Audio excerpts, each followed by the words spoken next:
Good morning students. Good morning students, कैसे हैं आप सब? आए हो बढ़िया होंगे। जल्दी से मैं इसको मिटा देता हूँ। और आज हम नया टॉपिक बात करेंगे, चालकों के संयोजन से आवेशों का पुनर्वितरण व ऊर्जा हानि। टॉपिक का नाम है, जल्दी से चालू करते हैं, एक सेकंड। चालकों के संयोजन से आवेशों का पुनर्वितरण। चालकों के संयोजन से आवेशों का पुनर्वितरण व ऊर्जा हानि।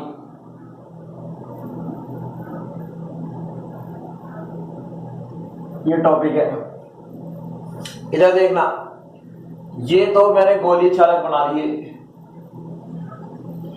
ये पहला गोलीय चालक है और ये दूसरा गोलीय चालक है।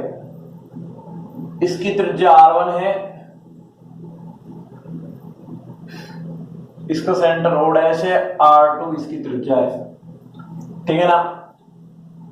इसको आवेश देंगे तो आवेश कहां जाएगा? इसके पृष्ठ पर। कहां जाएगा? इसके पृष्ठ पर Q1। इसको देंगे तो इसके पृष्ठ पर जाएगा और इसके पृष्ठ पर आवेश आ गया Q2। इसकी धारिता है C1, इसका वोल्टेज है V1।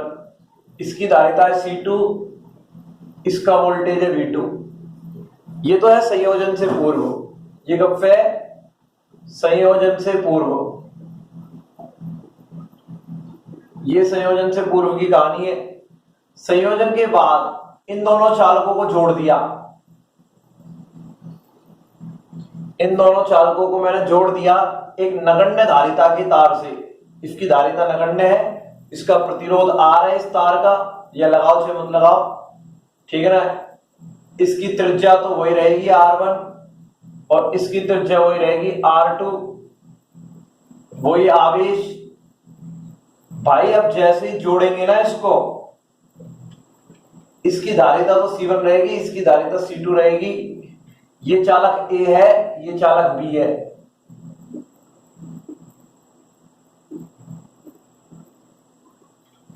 ठीक है ना। जैसे ही इनको दोनों को आपस में जोड़ेंगे तो क्या होगा? इन दोनों में आवेशों का आदान प्रदान होगा। आवेशों का आदान प्रदान होगा तो, और आवेशों का आदान प्रदान कब तक होगा? जब तक कि इन दोनों का विभव समान नहीं हो जाए। पहले भाई साहब इसकी त्रिज्या R1 थी, इसकी त्रिज्या R2 थी।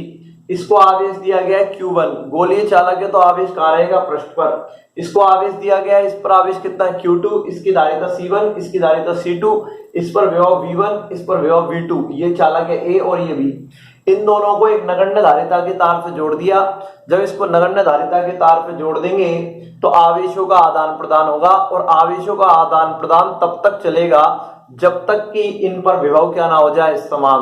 भाई गर्म पानी में ठंडा पानी मिलाते हैं तो पानी का ताप क्या हो जाता है? गर्म पानी अपनी ऊष्मा त्यागता है और ठंडा ग्रहण करता है। बाद में पानी का ताप समान हो जाता है ना। तो दोनों चालकों को जो आपस में जोड़ेंगे तो एक चालक क्या करेगा? आवेश देगा, एक दूसरा लेगा, और आवेशों का आदान प्रदान तब तक चलता रहेगा जब तक कि दोनों का विभव समान ना हो जाए। तो जोड़ने के बाद इसका विभव कितना हो गया? V। इसका भी कितना हो गया? V। इस पर आवेश हो गया Q1 डैश और इस पर हो गया Q2 डैश। ये पहला है और ये भी है। ये संयोजन के बाद की कहानी। किसकी बात है? संयोजन के बाद की कहानी है। ये संयोजन के बाद की कहानी है। अब इधर देखना, इसमें हमको कई कई चीज निकालनी है, 3-4 चीजें निकालनी है। हो सके तो इसी लेक्चर में पूरा करा दूं मैं इसे। तो इधर देखना, सबसे पहली चीज निकालनी है उभयनिष्ठ विभव। ये जो मैंने बोला था ये पूरा आपको थ्योरी मिल जाएगा कि ऐसे ऐसे है। ये संयोजन से पूर्व है, ये संयोजन के बाद है। उभयनिष्ठ विभव V निकालना है। उभयनिष्ठ विभव कितना है? V। अरे दोनों का कॉमन विभव कितना है? V है, ये निकालना है। तो इधर देखना, संयोजन से पूर्व, संयोजन से पूर्व पहले चालक पर आवेश कितना है? Q1 बराबर है C1 V1 पहले चालक पर। दूसरे पर कितना है? Q2 बराबर इस पर C2 V2। इसलिए कुल आवेश आपको केवल समझना है, थ्योरी आपको उसमें मिल जाएगी। Q बराबर हो जाएगा Q1 प्लस Q2 बराबर C1V1 प्लस C2V2। ठीक है ना, पहले पर आवेश इतना था, दूसरे पर इतना था, कुल आवेश इतना हो गया। संयोजन के बाद का आवेश, संयोजन के बाद पहले पर आवेश, पहले चालक पर आवेश कितना है Q1 डैश, बहुत आसान है, कितना है, धारिता C1 है, वोल्टेज V है। दूसरे पर आवेश कितना है Q2 डैश, कितना हो गया C2V इस पर। तो कुल आवेश संयोजन के बाद कुल आवेश हो गया Q डैश, और Q डैश की वैल्यू हो गई मैंने Q1 dash plus Q2 dash, यानी कि C1V प्लस C2V, और इन दोनों में से कॉमन आ गया V, C1 प्लस C2। कोई दिक्कत? नो दिक्कत। ये समीकरण 1 मान लो, इसको 2 मान लो। भाई संयोजन से पहले कुल आवेश इतना था, संयोजन के बाद कुल आवेश इतना है, तो आवेश संरक्षण से ये दोनों आवेश बराबर होंगे। आवेश संरक्षण से लिखने की जरूरत नहीं है क्योंकि समझा रहा हूं मैं, तो थ्योरी में पीडीएफ में मिल जाएगा सब कुछ। आवेश संरक्षण से ये दोनों आवेश क्या होंगे, बराबर होंगे। Q बराबर क्या हो जाएगा Q डैश, संयोजन से पूर्व का आवेश बराबर संयोजन के बाद का आवेश, तो इन दोनों को बराबर कर देंगे। C1V1 प्लस C2V2 बराबर C1 plus C2 into V।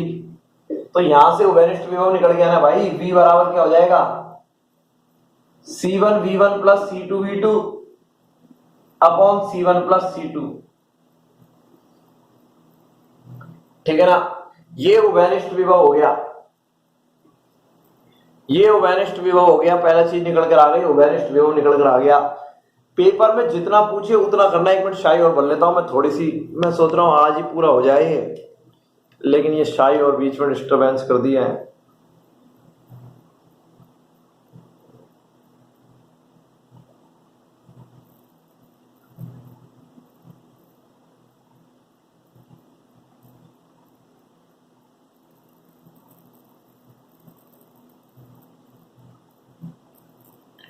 कोई बात नहीं, पढ़ ली है।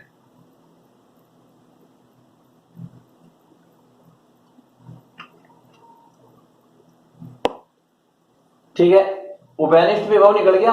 संयोजन से पूर्व कुल आवेश इतना था, बाद में इतना है, और इस आवेश को इसके बराबर कर दिया, पहले वाले को बाद वाले के। क्यों? क्योंकि भाई आवेश संरक्षण यही कहता है, तो उभयनिष्ठ विभव निकल गया। पहली चीज निकल गई, इसको मैं मिटाऊंगा या लिखूंगा फिर। दूसरी चीज क्या निकालनी है, उभयनिष्ठ विभव का सूत्र यह है, काम में आएगा, ध्यान रख लो, C1V1 plus C2V2 upon C1 plus C2। ठीक है ना, अब देखो इधर देखना, दूसरी चीज निकालनी है, संयोजन के पश्चात आवेशों का पुनर्वितरण। संयोजन के पश्चात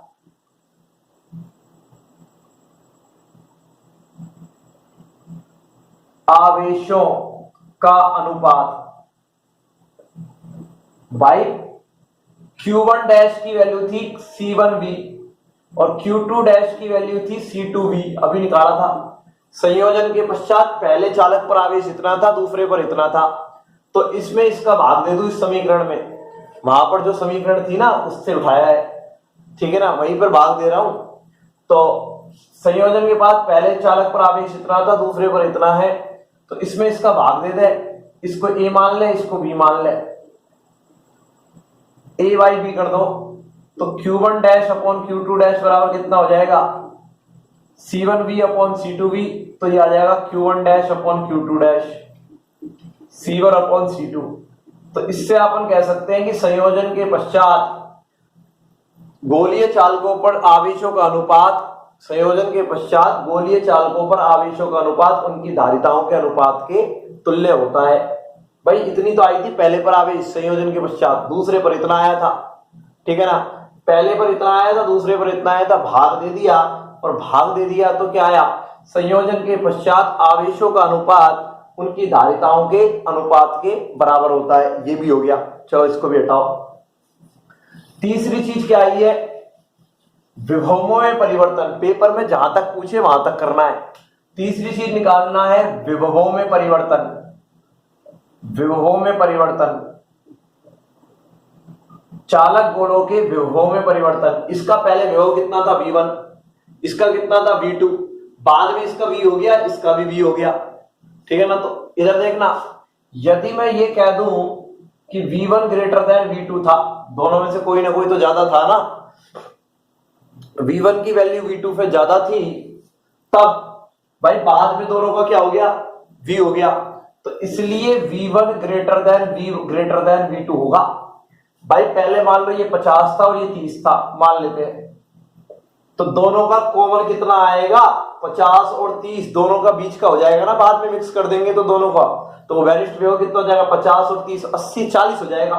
तो v1 की वैल्यू 50 तो ज्यादा होगी, 40 बीच में आएगा और ये कम होगा, तो वैनिस्ट विभव बीच में ही तो आएगा, वो v1 से तो कम होगा और v2 से क्या होगा, ज्यादा होगा, यदि v1 ग्रेटर देन v2 है। तो भाई पानी का ताप पहले 50 है और बाद में कितना 30 है, तो वैनिस्ट कितना होगा, 40 ही तो होगा, तो वैनिस्ट वाला पहले वाले से तो कम होगा और दूसरे वाले से ज्यादा होगा, ठीक है। तो पहले चालक के विभव में परिवर्तन, पहले चालक के विभव में परिवर्तन,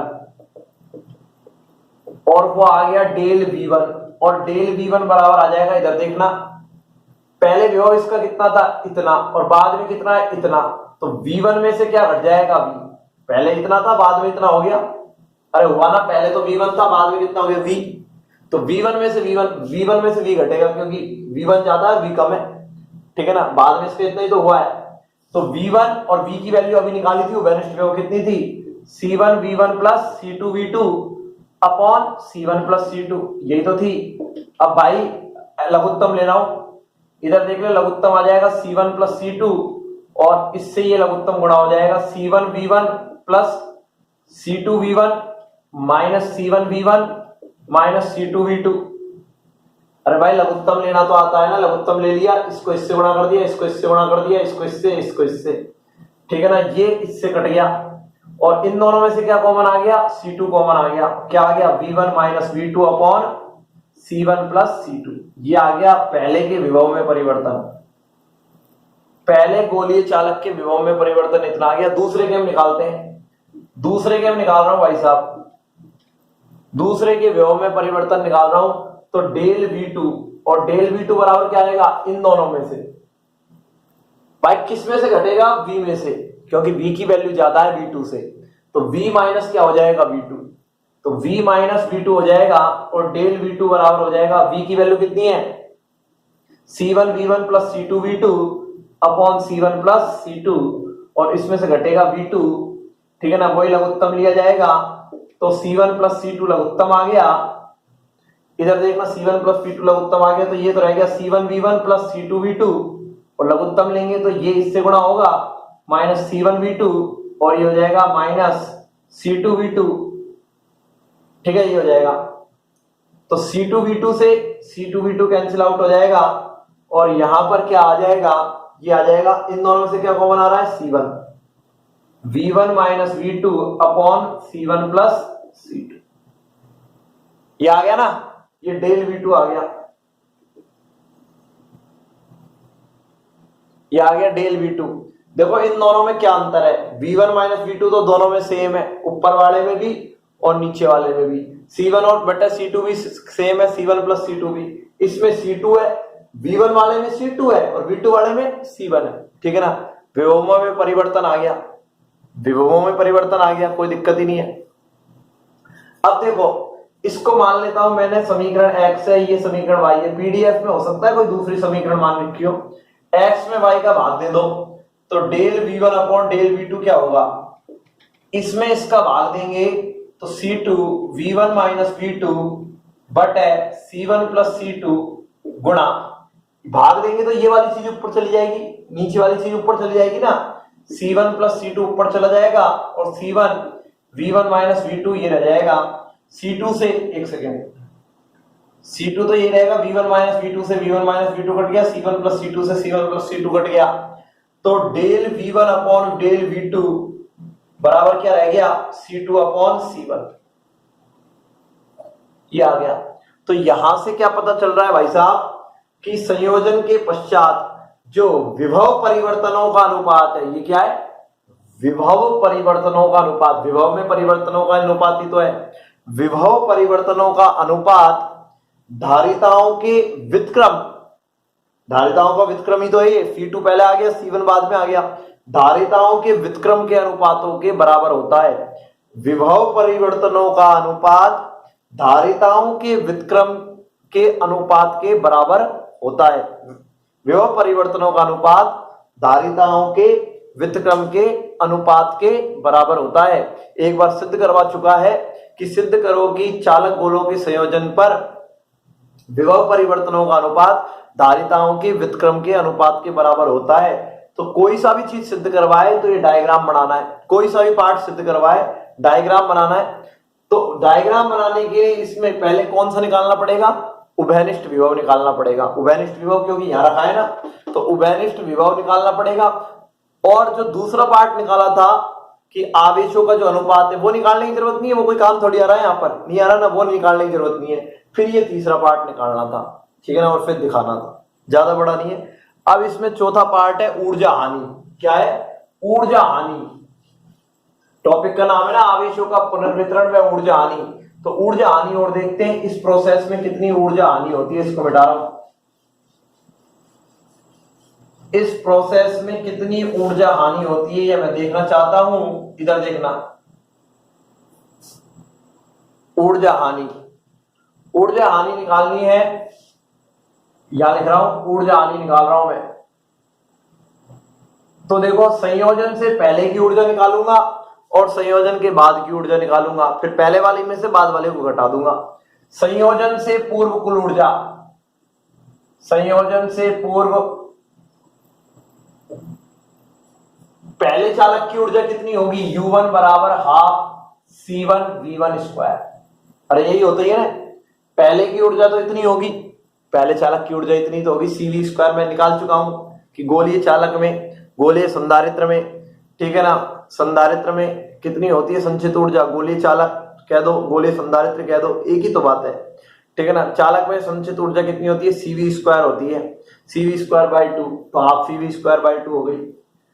दूसरे चालक में संचित ऊर्जा कितनी हो जाएगी, हाफ V2 V2 स्क्वायर, दूसरे में इतनी हो जाएगी।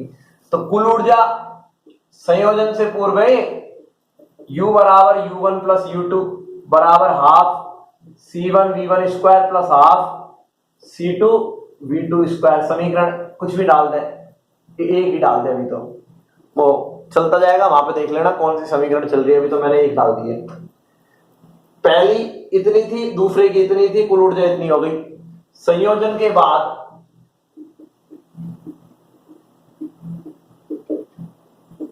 पहले की ऊर्जा U1 डैश वो हो गई हाफ C1, वोल्टेज कितना है V स्क्वायर।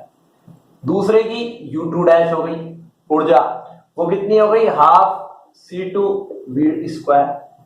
पहले की ऊर्जा इतनी, दूसरे की ऊर्जा इतनी हो गई, ठीक है ना, पहले की ऊर्जा इतनी, दूसरे की ऊर्जा इतनी हो गई, तो इसलिए कुल ऊर्जा कितनी हो गई, U डैश मान ली, और वो होगा U1 dash plus U2 dash, half C1 V square plus half C2 V square, और ये हो गया half C1 plus C2 V square, ये आ गई। कुछ नहीं किया है भाई, पहले ऊर्जा इतनी थी पहले चालक की, CV स्क्वायर फॉर्मूला होता है CV स्क्वायर बाई 2, पहले की दूसरे की, तो कुल ऊर्जा ये आ गई। संयोजन के बाद वोल्टेज इतना हो गया, तो पहले का इतनी, दूसरे की इतनी, तो कुल ऊर्जा इतनी आ गई, ठीक है।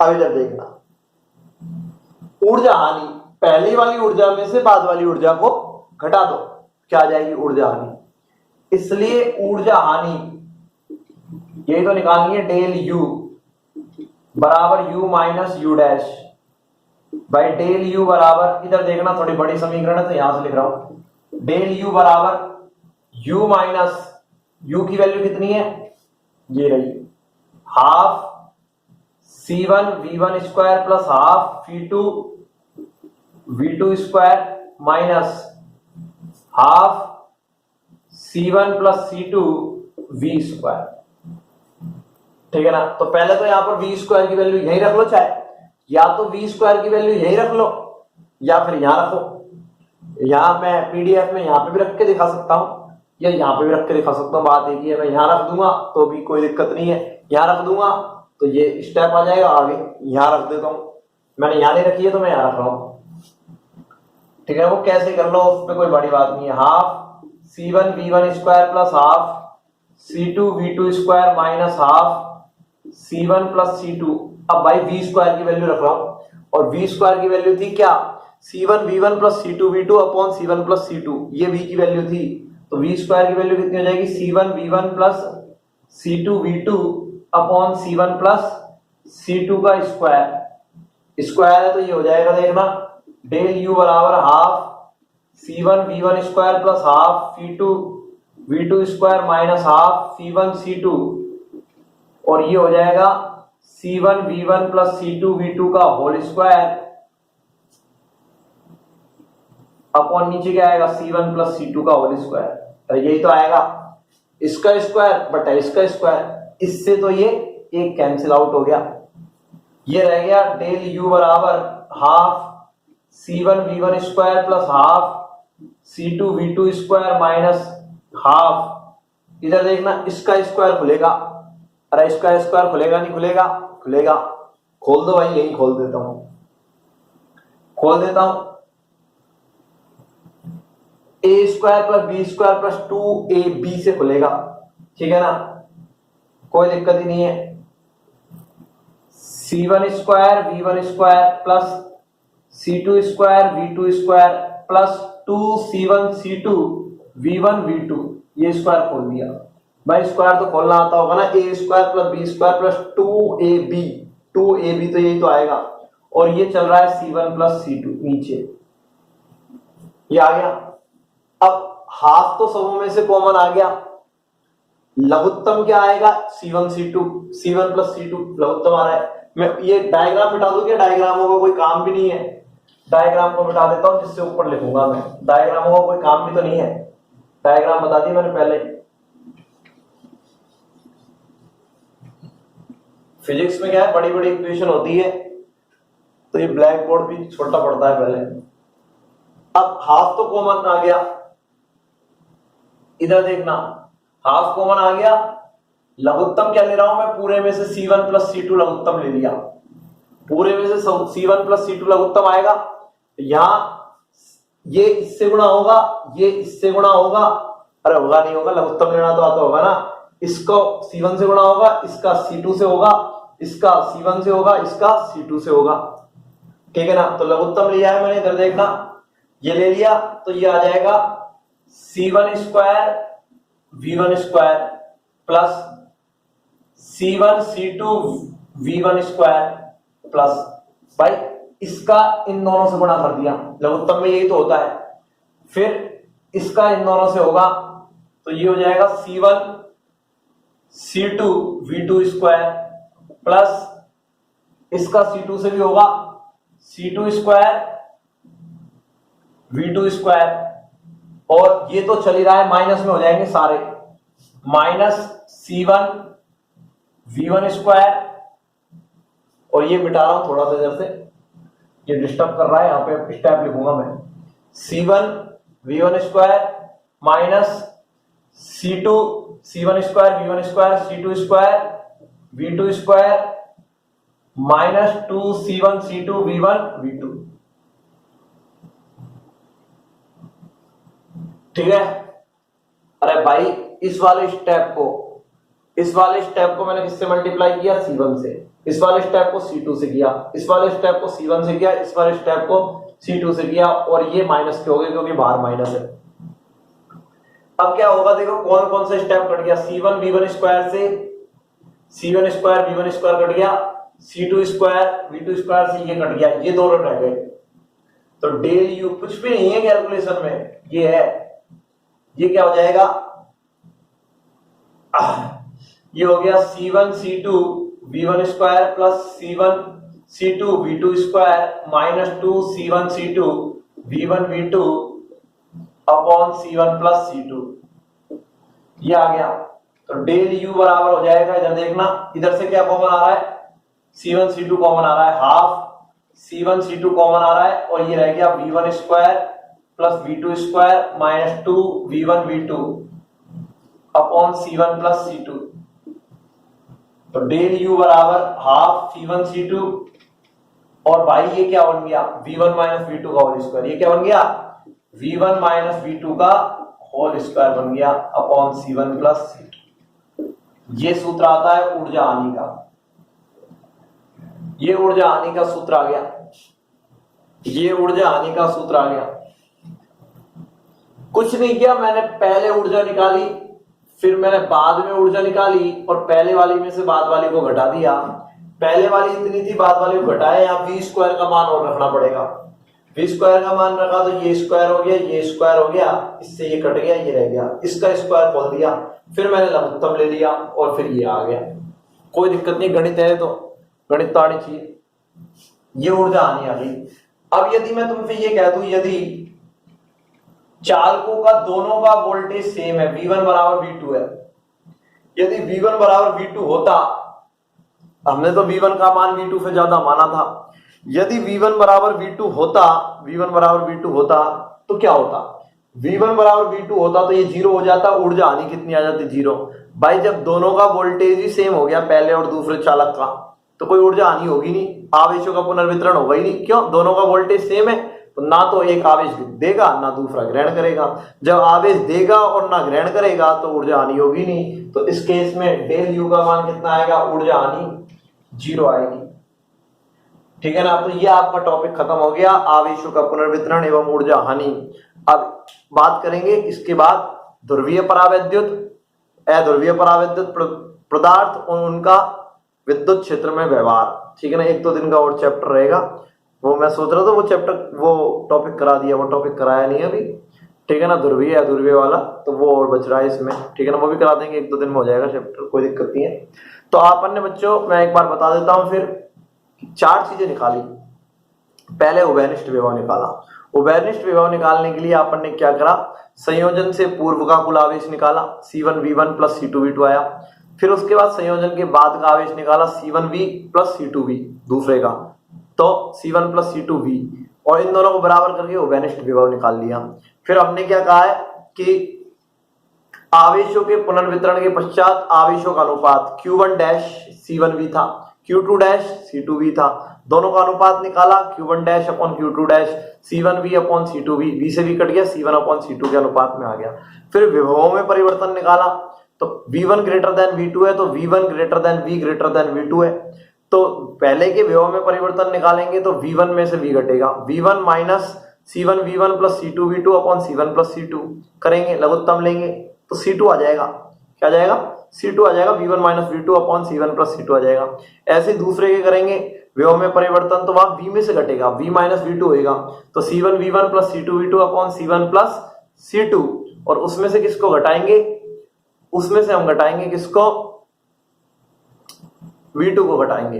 जब घटाएंगे तो ये आएगा C1 आएगा पहले, V1 minus V2 upon C1 plus C2 आ जाएगा। ठीक है ना, ये आ गया। ऊर्जा हानि तो निकाल ही रखी है, पहले ऊर्जा इतनी थी C1 half C1 V1 square plus half C2 V2 square, बाद में कितनी थी, half C1 plus C2 V square, क्योंकि हाफ C1 V स्क्वायर थी और हाफ C2 V स्क्वायर थी, तो ये आ जाएगी इतनी। फिर V स्क्वायर की वैल्यू यहाँ रख दी थी, इसमें से इसको घटाया तो यहाँ V स्क्वायर की वैल्यू रखी, स्क्वायर लिया, एलसीएम लिया, हो गया। तो ये आपकी बात हो गई है, कोई दिक्कत वाली बात नहीं है। एक बार खुद हाथ से करोगे तो आपका हो जाएगा, बहुत ही आसान है। पेपर में जितना आए उतना करना है। पेपर में आ गया कि ऊर्जा हानि निकालनी है, 2 नंबर में आया तो ऊर्जा हानि निकालने के लिए आप ये डायग्राम बनाएंगे, डायग्राम बनाने के बाद ऊर्जा हानि करेंगे। इसमें उभयनिष्ठ विभव निकाल के दिखाओ तो दिखा दो, नहीं डायरेक्ट भी लिख सकते हो, और निकाल के दिखा दोगे तो 2 लाइन का ही तो है, इतना सा 2 मिनट लगेगी, तो उभयनिष्ठ विभव निकाल के दिखा के यहाँ पर मान रख देना, निकल जाएगी। जितना पेपर में पूछा जाए उतना आपको करना है। ठीक है ना, अनावश्यक नहीं करना है और कम भी नहीं लिखना है, जितना पूछा जाए उतना करना है, आपको पूरा हो जाएगा। ठीक है ना, कोई दिक्कत वाली बात भी नहीं है। तो ये आज का मैटर हमारा खत्म हुआ, रात के करीब 11 बज रहे हैं। तो धन्यवाद, कल ये आपको मिल जाएगा। ठीक है ना, और जिन्होंने भी फीस नहीं जमा कराई है वो फीस जल्दी से जल्दी जमा कराएं। ठीक है ना, कल तक ही करा दें। ठीक है ना, ये है, धन्यवाद।